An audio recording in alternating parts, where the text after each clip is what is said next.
on part à la pêche. Et ben, il y a déjà du poisson, je ne crois. Il n'y a pas trouvé acquéreur pour l'instant.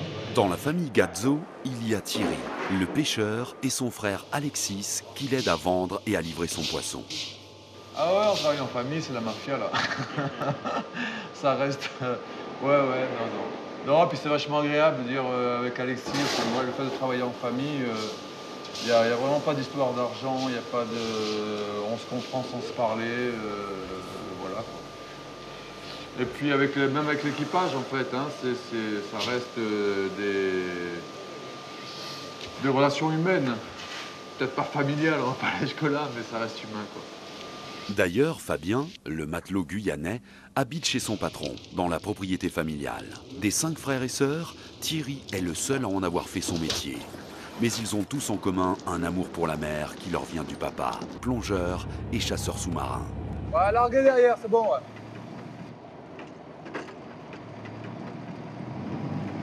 Bah moi, mon père, j'étais gamin, il allait à Saint-Brandon, à Mayotte, ou bon, c'était des expéditions chasse sous-marine.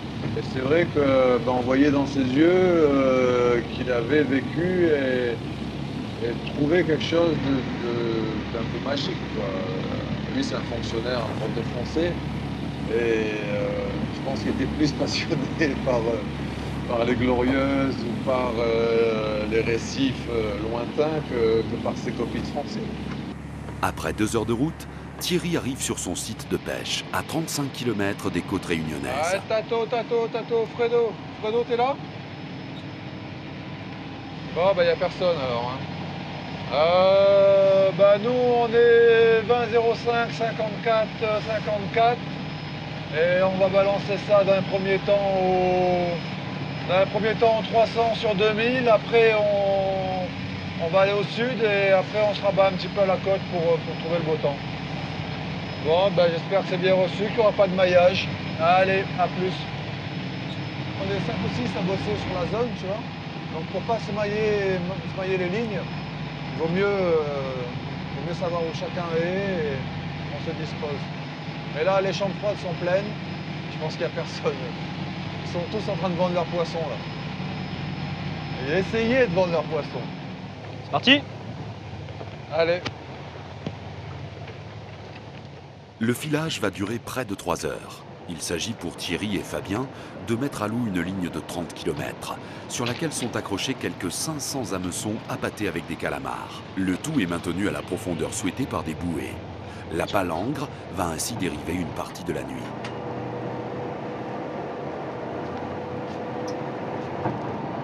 Voilà, moi quand je passe au long line, je pense souvent à une guirlande d'appât ou d'hameçon. Enfin, ça fait un peu ça sous l'eau, je pense, avec les cialumes et tout. Ah.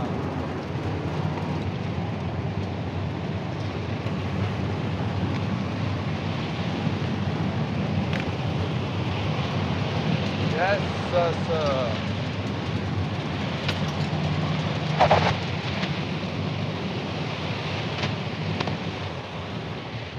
On essaye de choper un nœud, tu vois, pour pas couper la ligne.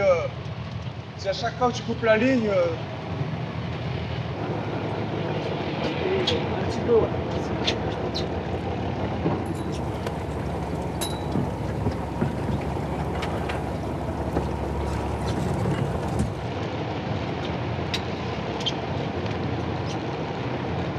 Oh oui, c'est bon. Allez, va pêcher. Là, on ramène du poisson. La dernière balise émettrice est à l'eau. Elle seule permettra à Thierry de retrouver sa longue palangre qui s'éloigne dans la nuit.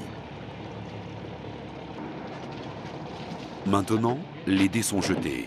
Et ce n'est plus le temps de l'action, mais celui de la détente et du repos.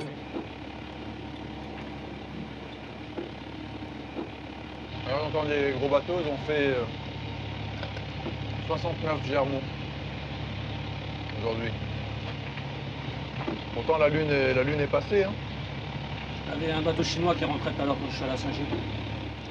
Quelque part, un pêcheur est toujours un petit peu un aventurier, quoi. Hein. On essaye de limiter les risques, mais il y a toujours une part de risque, bon, il y a toujours une part d'aventure, quoi. parce que la mer ça ment pas. On ne peut pas mentir à la mer, on ne peut pas mentir. La moindre erreur est payée comptant et cash, c'est immédiatement, quoi. C'est un privilège chèrement payé, mais c'est un privilège de faire ce boulot. On est quoi? On est à 30 km de La Réunion. On voit encore les lumières. Bon, les gens ils sont peut-être devant la télé ou ils sont allés au lit. Bon, ben c'est une vie. Voilà, chacun sa vie. Je peux faire la mienne. Elle me va bien celle-là, c'est cool. En fait, on est très proche de notre milieu. Quoi. Enfin, je sais pas, c'est fusionnel, c'est passionnel. Être dans la mer, poser une ligne, regarder sur le sondeur où est la nourriture, où sont les planctons, ça, j'interdis à n'importe quel écolo de m'enlever ça, quoi. C'est pas possible, quoi. Si on enlève ça à un être humain, ben, on va tous se retrouver derrière des caisses en grande surface. Je sais pas ce qu'on va faire. C'est perdre l'essence de l'être humain quelque part aussi. On est des prédateurs. Bon, faut mieux qu'il y en ait le moins possible, mais on ne peut pas les supprimer, quoi. On ne peut pas supprimer ces prédateurs.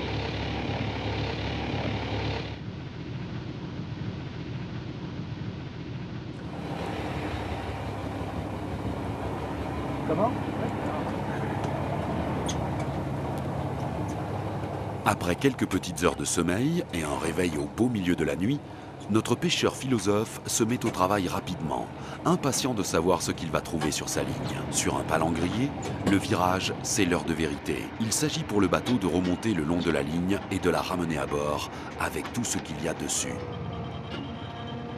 La ligne est vachement raide, ça part dans le fond. Il y a un poisson ou il y a une bouée qui a coulé, quoi.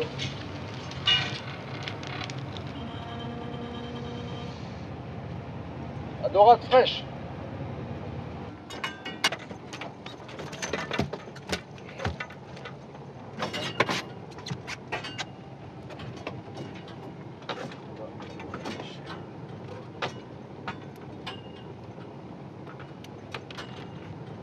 On a tenté notre chance ici, mais apparemment, pour l'instant, c'est pas...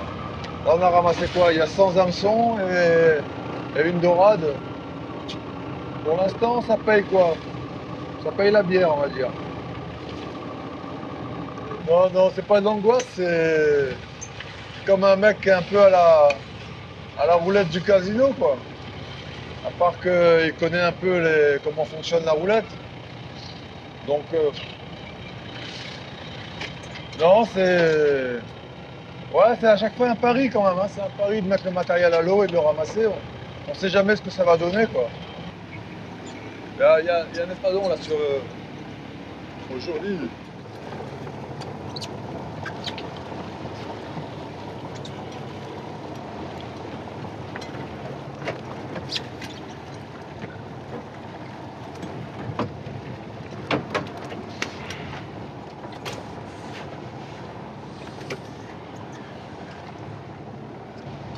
On va le laisser en BAT, on va le laisser comme ça en dessous.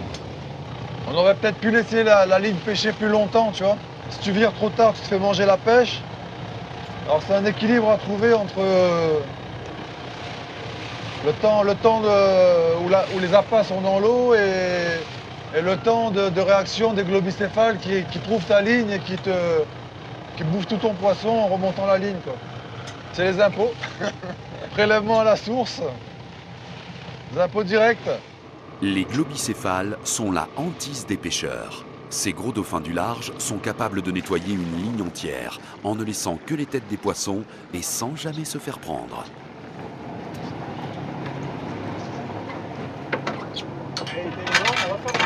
Il y a un petit cargo qui fait, non pas route sur nous, mais pas loin, quoi.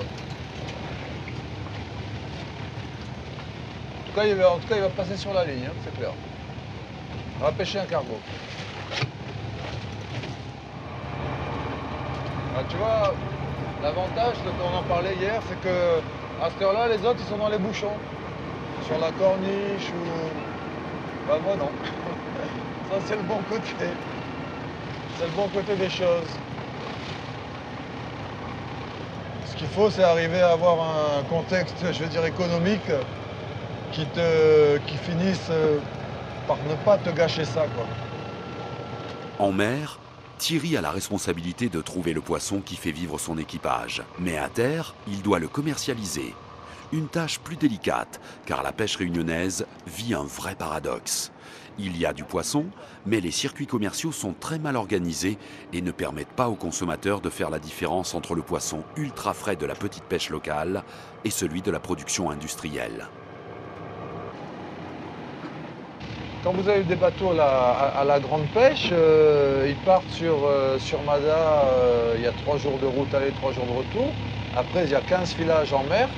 Le premier poisson, il a 15 jours dans la tête. Après, c'est déchargé, ça passe en chambre froide.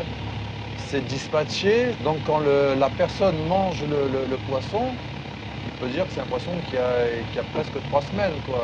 Alors que moi je suis en mer, j'appelle, je dis j'ai tel poisson, ça t'intéresse, mon frangin il vient, on débarque le poisson, c'est livré direct.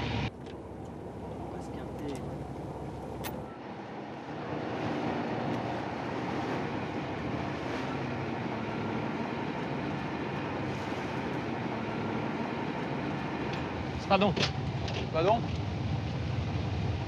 Attends, pop. Bon, il faudrait qu'on arrive à valoriser cette qualité, quoi.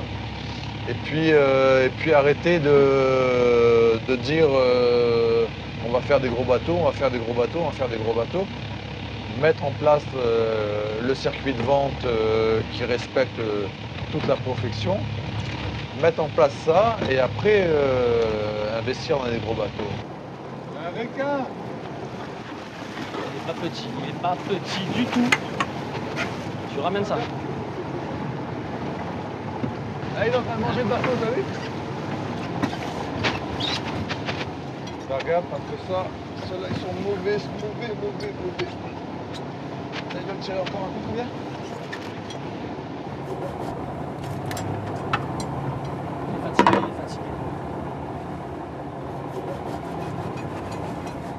L'heure est maintenant venue de retourner parmi les hommes. C'est souvent là que les ennuis commencent, car comme dit le dicton, les requins ne sont pas tous dans l'océan. En tout cas, si un jour, sur un quai, vous rencontrez Thierry, ne lui souhaitez pas bonne pêche, il paraît que ça porte malheur.